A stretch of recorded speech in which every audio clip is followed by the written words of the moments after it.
All right, welcome back to the DIY Golf Club Restoration Beginner Series. If you missed the introduction, be sure to check that video out. But in this video, I want to talk to you a little bit about safety. So in this hobby, there's power tools, there's heat, there's paint, there's solvents, there's sometimes low voltage, about the equivalent of 2 AA batteries. Even though the risk is fairly low, you still need to protect your home and you need to protect yourself. So in the book, I have a chapter called Safety First, Keeping Your Balls in Play.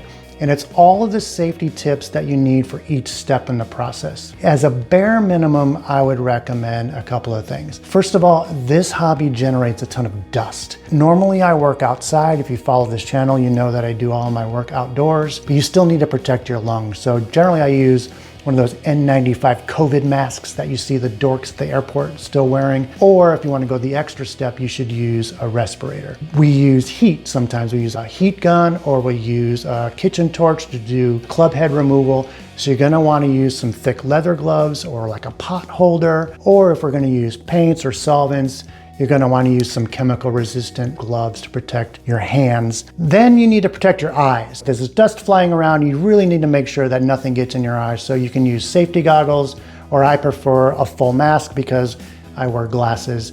Also, I have an emergency eye wash.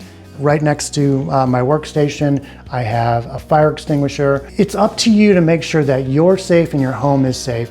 Also, if you're gonna use paints and you're gonna use solvents and you're gonna use any of those things, you need to make sure that you dispose of those chemicals properly in accordance to the rules in your area. But don't just dump it down the drain. That's not cool, man. So now that we got that out of the way, let's talk about some basic equipment that you'll need to get started.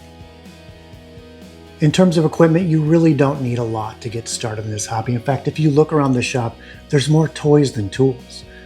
I'm a self-professed cheapskate, and so I've found low-cost alternatives on Amazon that's still gonna give you amazing results. And I created an Amazon storefront, and I've organized all the tools by all of the steps in the process. But one of the sections on that storefront is called the basics. And it's like 5 or 6 things that you would need, and we're only going to use those things for this club, so I can prove to you that just with a couple of things that you probably already have laying around the house, you're going to be able to restore a club that's going to look brand new. So in that section, you're going to find a couple of things.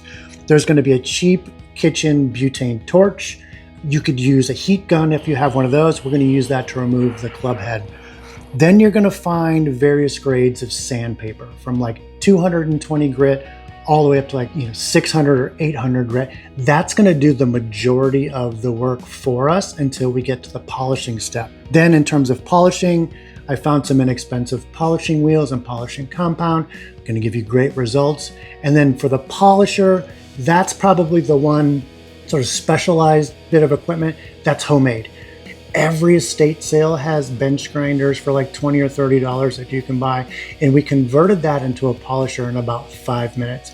I have a tutorial on the channel on how to do that, or there's a step-by-step process in the book that I show you how to convert, just a regular bench grinder into the polisher. And, I got to give you the disclaimer here that the Amazon does give me a few pennies if you buy from the storefront for beer money. So if you want daddy to get paid, you can use those links, or just use it to compare prices or read reviews or find, other alternatives. It helps me out, but I've done the work for you to find things that work, and I'm going to use those in this video.